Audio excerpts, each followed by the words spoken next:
స్థానిక ప్రజల సమస్యలు తెలుసుకుని ప్రజల్లో మమేకం కావాలని వైసీపీ విశాఖ ఉత్తర నియోజకవర్గ ఎమ్మెల్యే అభ్యర్థి కేకే రాజు కార్యకర్తలకు పిలుపునిచ్చారు.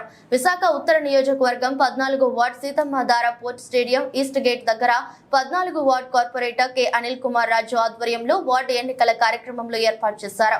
ఈ ప్రారంభోత్సవ కార్యక్రమంలో ముఖ్య అతిథిగా విశాఖ ఉత్తర నియోజకవర్గ ఎమ్మెల్యే అభ్యర్థి కేకే రాజు పాల్గొని వార్డు కార్యాలయాలు శనివారం ప్రారంభించారు. ఈ సందర్భంగా కేకే రాజు మాట్లాడుతూ మన ముఖ్యమంత్రి జగన్మోహన్ రెడ్డి సహకారంతో విశాఖ ఉత్తర నియోజకవర్గంలో చేపట్టిన అభివృద్ధిని ప్రజలకు వివరించి పార్టీ విజయానికి ప్రతి ఒక్కరూ సమర్థవంతంగా పనిచేయాలని సూచించారు. అనంతరం 14 ward corporator K Anil Kumar Raju కార్యకర్తలతో కలిసి వార్డుల ఇంటింటి ప్రచారం నిర్వహించారు.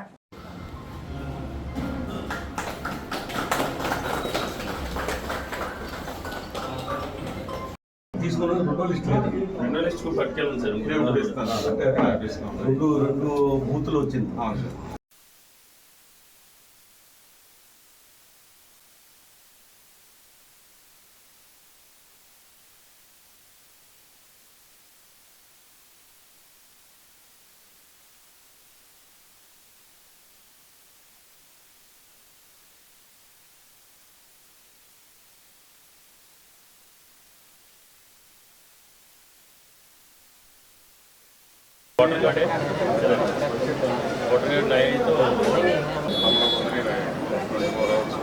ఈరోజు విశాఖ ఉత్తర నియోజకవర్గంలో రేపు మే 13వ తారీఖున జరగబోతున్న ఎన్నికల సన్నాహాల్లో భాగంగా వైఎస్ఆర్ కాంగ్రెస్ పార్టీకి సంబంధించి ప్రతి వార్డులోని కూడా ఎన్నికల వార్డు కార్యాలయాన్ని ప్రారంభించడం జరుగుతుంది. అందులో భాగంగా ఈరోజు 14వ వార్డు కార్పొరేటర్ అనిల్ కుమార్ రాజు గారి ఆధ్వర్యంలో ఎన్నికల కార్యాలయాన్ని రాష్ట్ర కార్యదర్శి వికే పీసీపీఆర్ చైర్మన్ చొక్కాక వెంకటరావు గారు, అదేవిధంగా మ్యారిటైమ్ బోర్డు చైర్మన్ కాయిల వెంకటరెడ్డి గారు, మా డిప్యూటీ మేయర్ కట్మూరు సతీష్ గారు, వైఎస్ఆర్ కాంగ్రెస్ పార్టీకి సంబంధించిన కుటుంబ సభ్యులందరూ కలిసి ఈ 14వ వార్డులో కార్యాలయాన్ని ప్రారంభించాం. ఈ ప్రారంభోత్సవం సందర్భంగా ఈ ప్రాంతంలో ఉన్న కొన్ని ఇంట్లకు కూడా గడప గడపకి వైఎస్ఆర్ కాంగ్రెస్ పార్టీ జగనన్న చేసిన అభివృద్ధిని తెలియజేస్తూ ప్రచారాన్ని కూడా నిర్వహించాం. ఆ ప్రచారంలో ఏ ఇంటికి వెళ్ళినా సరే పెద్ద ఎత్తున విశేషమైన స్పందన. తప్పకుండా వైఎస్ఆర్ కాంగ్రెస్ పార్టీ అధికారంలోకి వస్తుంది. రేపు రాబో రోజుల్లో కూడా జగనన్నే మళ్ళీ ముఖ్యమంత్రి అవుతారు. ఈ సంక్షేమ అభివృద్ధి కొనసాగాల్సిన అవసరం ఉంది. ఈరోజు కరోనా లాంటి కష్టకాలంలో వైఎస్ఆర్ కాంగ్రెస్ పార్టీ జగన్మోహన్ రెడ్డి గారు తీసుకొచ్చిన వార్డు వాలంటరీ వ్యవస్థ, సచివాలయ వ్యవస్థ ఉండబట్టి మాకందరికీ కూడా అన్ని రకాలుగా కూడా సౌకర్యాలు కల్పించి ప్రతి ఒక్కరిని కూడా మా ఆరోగ్య విషయంలో ఈ ప్రభుత్వం చాలా శ్రద్ధగా చూసుకుంది. అదేవిధంగా విద్యకి సంబంధించి కూడా జగన్మోహన్ రెడ్డి గారు ముఖ్యమంత్రి అవ్వకముందు వేసవి సెలవుల తర్వాత స్కూళ్ళు తెరుస్తున్నారంటే ప్రతి పేదింటి తల్లి గుండెల్లోనూ కూడా రైలు పరిగెట్టే పరిస్థితి. ఏ విధంగా పుస్తకాలు కొనాలి, ఏ విధంగా ఫీజులు కట్టాలి, ఏ విధంగా పిల్లల్ని స్కూల్ పంపించాలని.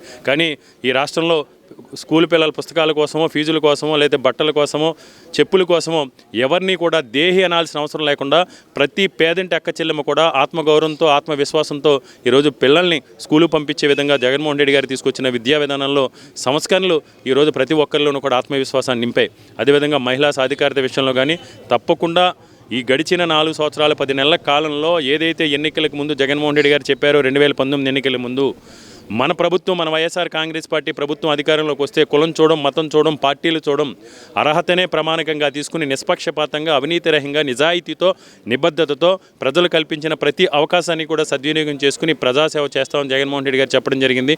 ఈరోజు చెప్పిన దానికంటే కూడా మిన్నగా జగన్మోహన్ రెడ్డి గారు చెప్పాడంటే చేస్తాడంటే అనే విధంగా ఈరోజు సుపరిపాలన అందిస్తున్నారు.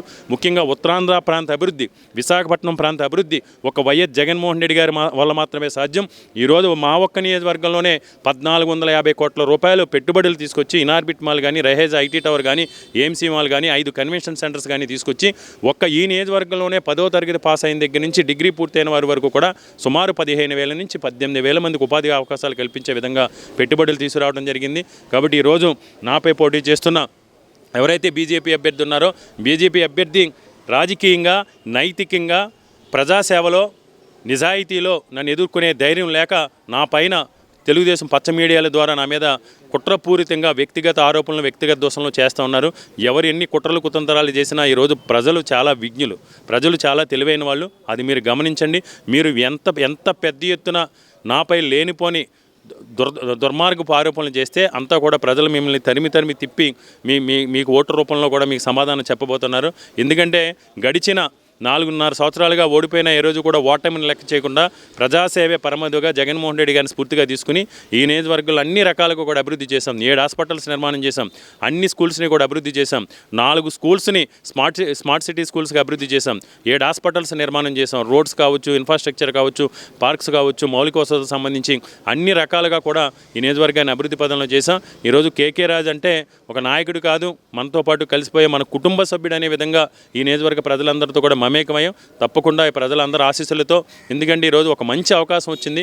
బీజేపీ పార్టీ అభ్యర్థిని ఓడించడం ద్వారా మన ఆత్మగౌరవాన్ని కూడా కాపాడుకోవాల్సిన అవసరం ఉంది ఈరోజు. ఎందుకంటే ఉత్తరాంధ్ర ప్రాంతానికి తీరని ద్రోహం చేసింది చంద్రబాబు నాయుడు బీజేపీ పార్టీ. ఈ ప్రాంతం అభివృద్ధి చెందితే అమరావతి అభివృద్ధి చెందదని ఇక్కడ నాపై పోటీ చేస్తున్న బీజేపీ అభ్యర్థి కూడా చంద్రబాబు నాయుడు దత్తపుత్రులా మారి ఒకవైపు బీజేపీలో ఉన్నప్పుడు కూడా చంద్రబాబు నాయుడు పొగట్టం. తెలుగుదేశం పార్టీ ఏజెండా కండువా ఏమో బీజేపీ పార్టీది, ఎజెండా ఏమో తెలుగుదేశం పార్టీది, మైక్ ఏమో బీజేపీ పార్టీది, మాట్లాడే మాటలేమో తెలుగుదేశం పార్టీకి మాటలు. ఆయన నైతిక విలువలు ఏంటి, ఆయన రాజకీయం ఏంటి అనేది ఈ నియోజకవర్గ ప్రజలకు కూడా అర్థమైంది. కాకపోతే ఇప్పటికైనా నేను మీతో ఎప్పుడైనా సరే నేను ఛాలెంజ్ చేస్తున్నాను. నేను నిజాయితీతో కూడిన నిబద్ధతతో కూడిన రాజకీయాలు మాత్రమే చేస్తాను. నేను కప్పదాటు రాజకీయాలు చేయలేను. ఈ జెండా కాకపోతే ఆ జెండా కాకపోతే ఈ జెండా, ఏ ఎజెండా లేకుండా రాజకీయాలు చేయలేము. మీ నైతికత ఏంటనేది ప్రజలందరికీ కూడా తెలుసు. ఏది ఏమైనా ఉత్తరాంధ్ర ప్రాంత వాసుల ఆత్మాభిమానాన్ని, ఆత్మగౌరవాన్ని చాటే విధంగా రేపు మే 13వ తారీఖు జరుగుతున్న ఎన్నికల్లో బీజేపీ పార్టీని అభ్యర్థిని చిత్తుగా ఓడించి ఈ ప్రాంత యువకుల ఆత్మాభిమానాన్ని, ఆత్మగౌరవాన్ని కూడా మేము చాటబోతా ఉన్నాం.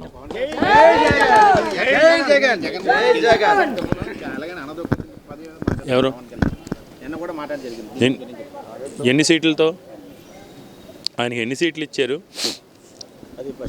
నేను అనేది ఏంటంటే పవన్ కళ్యాణ్ గారిని చంద్రబాబు నాయుడు ఏదో వశీకరణ చేసి చేసుకున్న పరిస్థితులు కనపడుతున్నాయి.